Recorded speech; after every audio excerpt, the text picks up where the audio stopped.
I am doing a customer quilt, and the customer would like a pantograph pattern on this. So I'm going to hit pantograph pattern. I want to design the entire quilt, not just one row. And so I am going to put the width of the quilt, and I'm going to put the length of the quilt in also. I'm going to make it be a little shorter than the actual quilt so that it runs out about the same with my Panto from experience.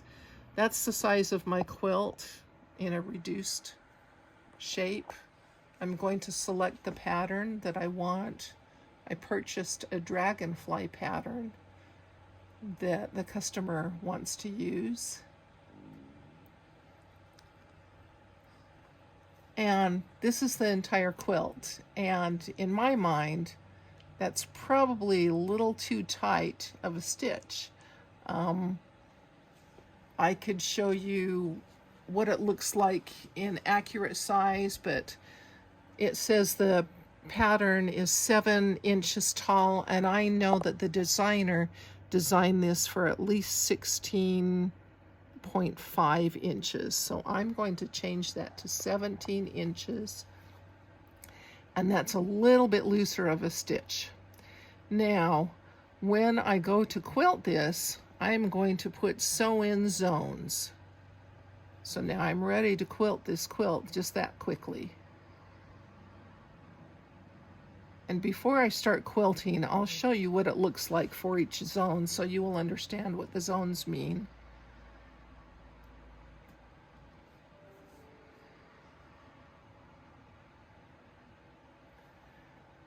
Okay. What I do every time is I might have to start this quilt again some other time, so I just take a quick picture of what I had done. And now I can set this first pattern, but I want to show you how it's going to quilt out. It says I can place each zone. I'm just going to show you what the entire quilt looks like before I start. So I'm going to quilt zone 1. It is not the entire Panto pattern. It's the entire bottom, and it cuts some off the top. That's zone 1. Zone 2 would be an entire full pattern. This is an interlocking pattern. 3 would interlock with 2. 4 would interlock with 3. And zone 5 is only going to be partial pattern. So it's going to have a full top and cut off at the bottom here. So I have 5 zones here that I'm going to sew. And they're spaced just perfectly.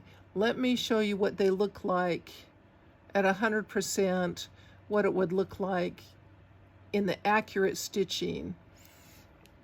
So this is my dragonfly pattern right here. And this is actual size of what it's going to be on my quilt. So it's quite an intensive design. It's got a lot of stitching, but it's not nearly so tight as it was when it first loaded the quilt. So you can change your sizes. Now let me go back and let me show you some things before I go to stitch that. If I were to space this, let's say, now you can see that there's a space in between each one of my Panto patterns. I don't really want that. This pattern was designed to interlock, and so I don't necessarily need a space between that. So I just put it at 0, and now it will interlock together. And that's as easy as it is. Now, another way that you could do this pantograph pattern would be to place one pattern. I still want to use my dragonfly. Now it's going to design this as the size that the designer wanted. I don't want it 5 inches. Once again, I want it 17. I want it a lot looser of a design. Now I can quilt this in zones, or I can do it as single, but if I do it in a zone, it's only going to be one row of this Panto. It's not going to be all the rows like I had before. And in fact, if I wanted to quilt this one Panto at a time, I would place it as a single pattern. And then each time I rolled the quilt, I would have to place this again, where the other way is going to give me registration marks to quilt this quilt. Okay. So which is easier? When you think the other way is a lot easier? Doing the entire quilt at one time is much easier because it knows how to interlock that design. So now I would go to place this pattern and I would have to go top corner. I mean, I could do it as 2 points if I wanted to. If I wanted to do this, I could go top corner, and I could go bottom corner over here.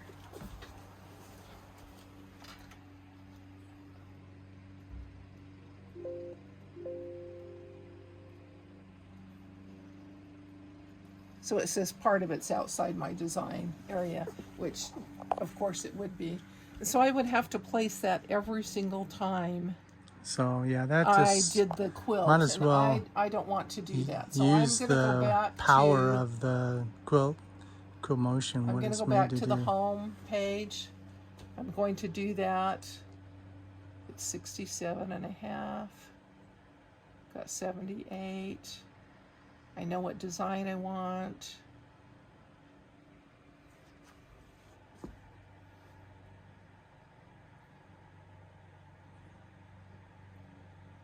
And I just know I don't want it that tight. So now when I go to quilt it, I can do a few different things. And I don't want this video to be very long, but I will show you how to place the very first row. And then we can record again when I roll the quilt and we place the second row. Oh, okay.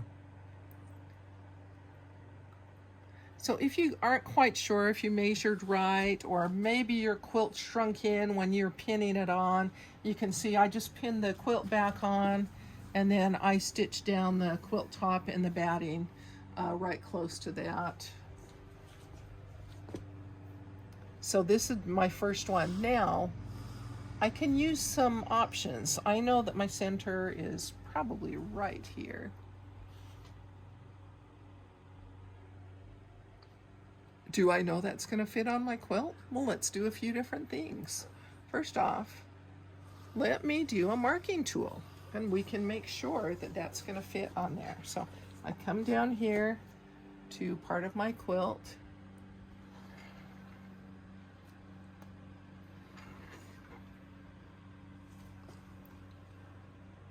Going to go up there.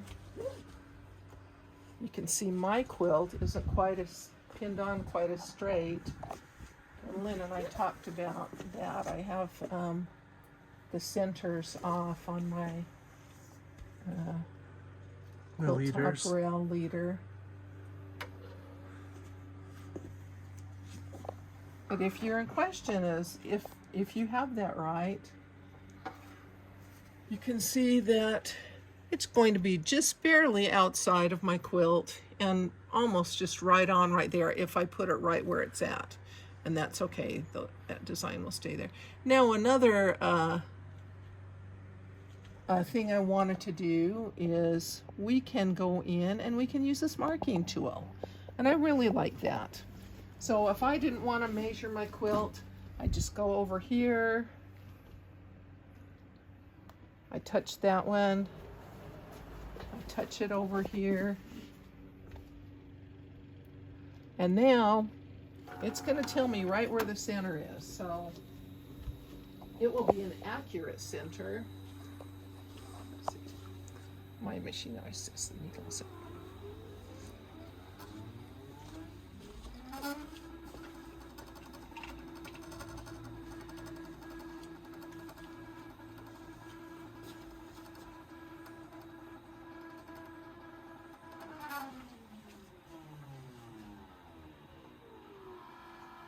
So you can see I've got a little blue line where I think the center is, but this is where the machine thinks the center is. And so I can apply that measurement if I want. So it still says it's 67 and a half, so I did measure really accurately. I don't really want it to go off the quilt. So let's see now if I quilt that in zones.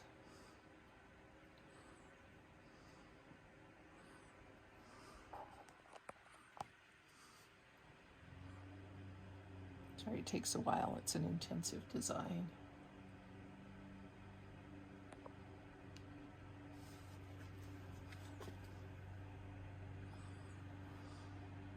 So now, if I put it right there where it told me the center was, Shift it over. it shifted over a little bit. This side's not always going to be on my quilt, and this side's going to be a little bit over.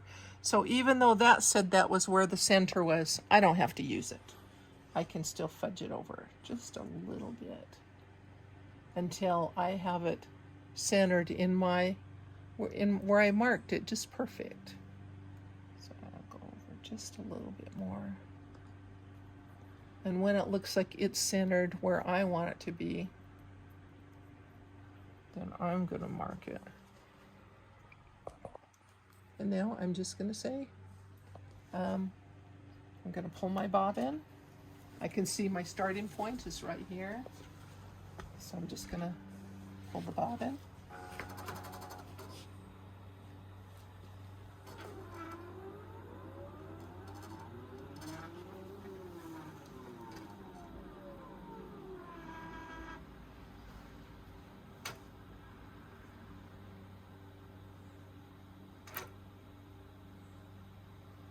No, it is not up.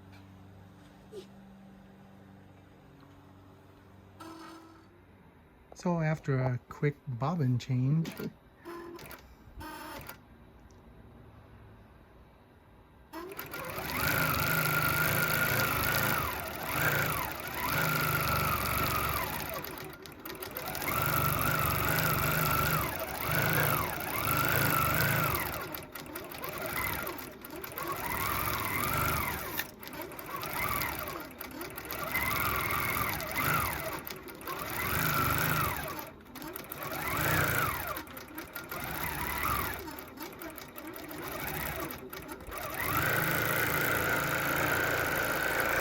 A little bit tight right here. yeah.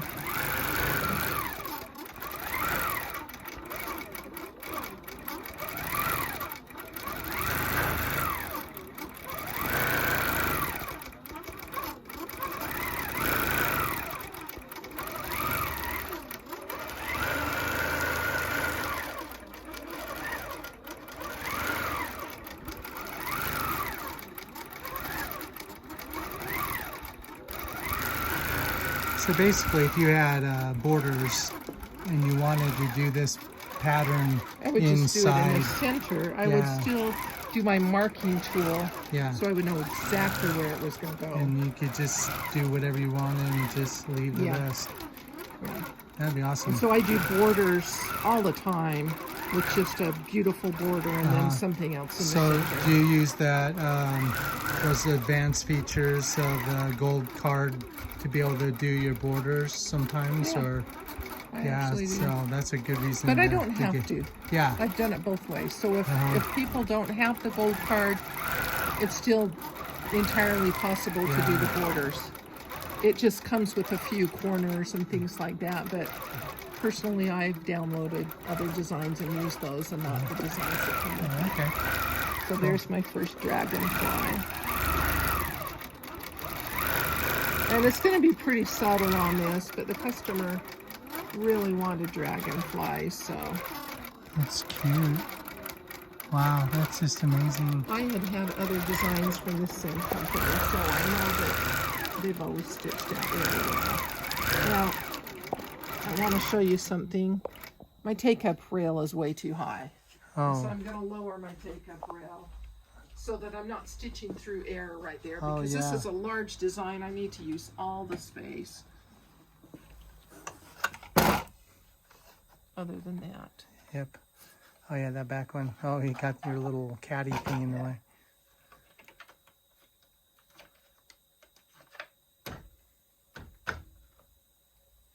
I'm going to go down to 4. I'm going to go down to 3.5. Okay. But I'll have to raise it and probably... No, just, oh. I don't put know your if you finger. can hear this, but there's a little clicking when the machine sews. So if you listen carefully, there's a little click, click, click. So I stop it. Got a burr right there on the needle, right there.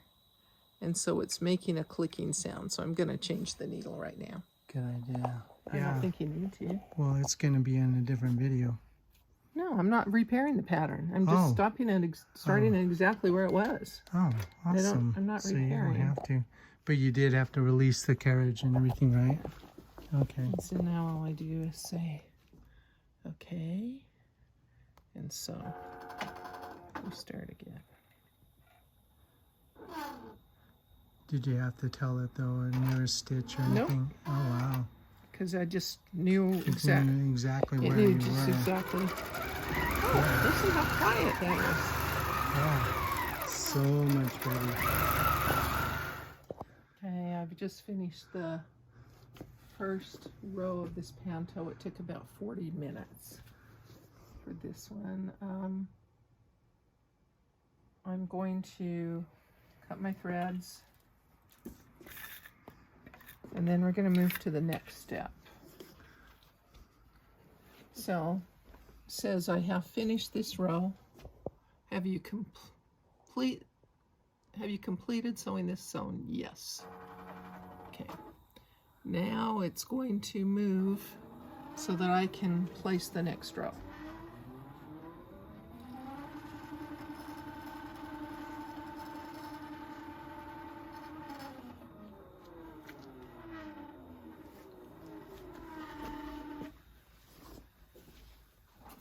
So when I get to this point, I need to make a mark.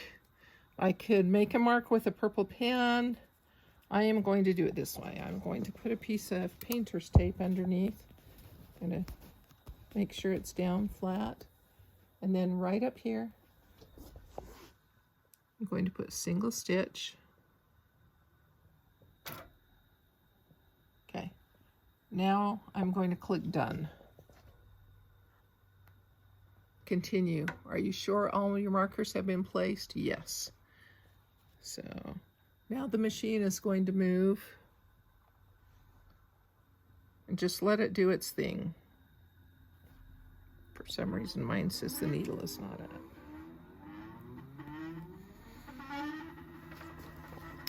Right now I put a circle around this because I have a hard time seeing that dot. Off my clamps on the sides. Excuse me. I'm going to roll my quilt.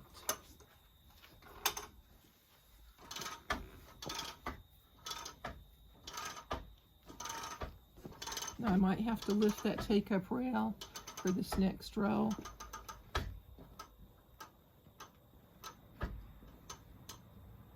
When it gets about right there, it just has to be in the vicinity.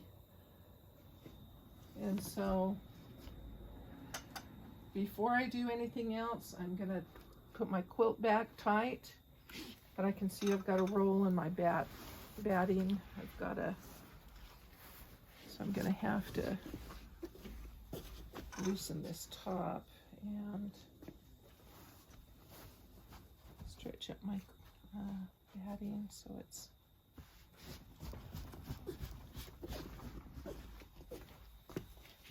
So you also press this quilt before you put it on, oh, right? yes, we press every quilt. Always press all the quilts. I don't want the seams to be going the wrong way. So my quilt back is fairly snug. I can feel I've got a row right there. See, the batting is almost just right close to the edge.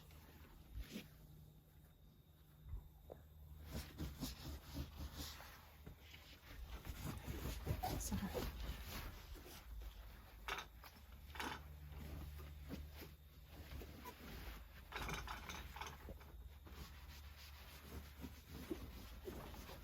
So that just gets all the lumps out of Yep. the batting. I'm going to put my clamps back on. And I will sew down the sides before I do this. I'm just going to place the next design before I sew down the sides. Okay, so I have completed zone 1. I am going to go to zone 2. Looks like I could let that roll forward 1 notch. Right there. You can see it's not over. And it says right here, this does not have to be precise. Try and get it as close as possible. I got it as close as possible. I'm going to say, okay. Yes. Okay. Now it's going to go to zone 2. It's going to give me the full pantograph pattern with a little interlocking edge. Because that other one was just a little bit The other one cut probably off. took about 1/2 inch, maybe a little bit more. Okay. So this one, now that I've placed it, now I'm going to hover it right over that spot where I had taken the thing. I'm going to place that design. Now, once again, if you want to see if your design is in there, you can see where I've done the sides of that quilt. Now, if you really want to know if that design's going to get in there, let's go do it again. We can mark that tool. I'm just going to remove those. I can come over here. I can go right on the edge and mark that, and we'll see. I'm going to sew these down so it won't be wavy in a second. But I'm just going to see if that design's going to fall within the parameters. I'm going to go across the top. I don't need to mark anything on there. But when I come to this next one,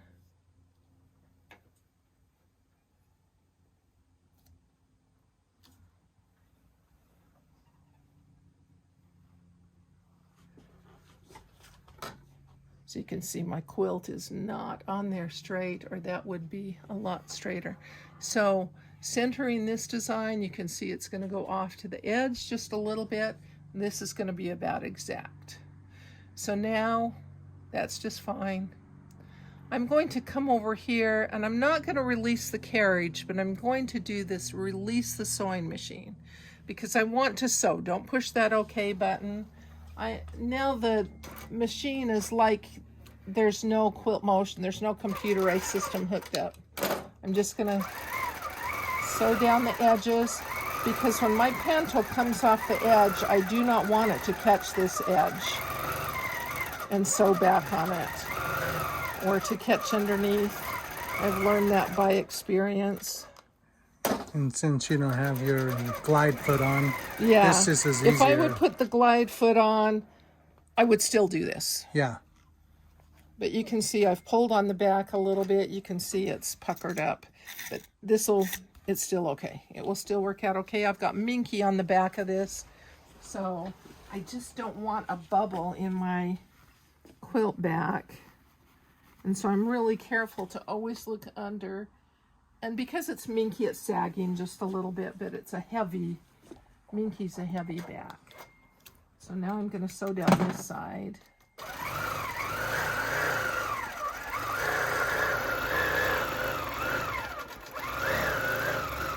Because the back is knit.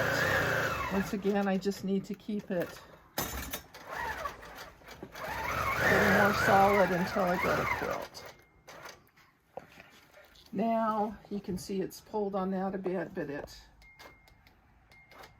will be just fine when it's quilted. So get that out of here, ready to go. Get this, cut my threads, cut any other threads that might be hanging around for some reason. Once again.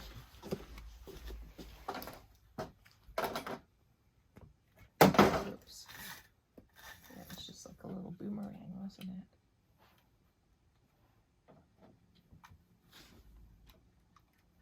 Okay.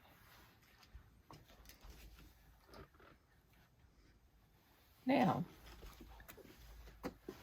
because I centered that and I'm ready to start my next row. I'm ready to start zone 2. Make sure you take your piece of tape off.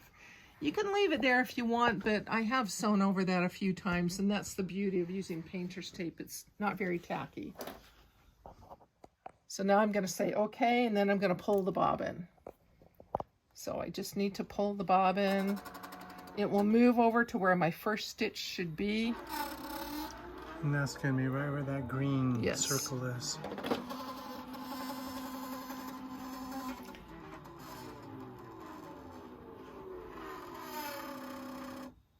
See, it's going to be right there on the edge. And I did use about 1.5 bobbins on that top row. I had to change the bobbin when it still had a little bit more of the design left. So here we go. I gotta figure out what's doing that.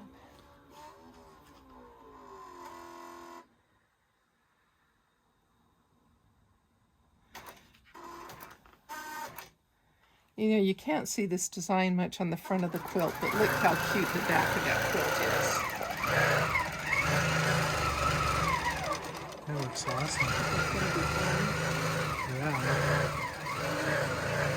This is the first time I've used this design. I'm pretty impressed with it. Yeah. Stitched out fantastic. I had to loosen my top thread about 3 times. And now it's about perfect. And part of that might have been because of the minky in the back. Yeah. Doing a little bit different of a stitch. And that's the thing is, don't ever be afraid to adjust your tension. So because my back is so thin, I'm just going to hold this out until I'm to the point where it's not going to bump into the Bungee clamps. bungees again. So I have a human bungee right here. Anyway, that's how you do zone 2. Awesome. And So each zone would be, this quilt has 5 zones. so it's just going to be the same thing every time. Cool. Oh, And that's the back awesome. one, if you find you have too much of your pattern left and not enough quilt, I can show you how to adjust that back one so that you can come out right even. Cool. So till the end of the quilt. Awesome.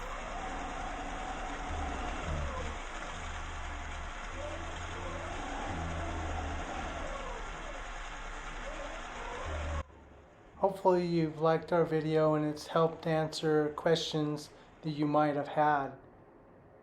If you liked our video, please subscribe, like and share this video with anyone who could benefit from it. Thank you so very much. Bye.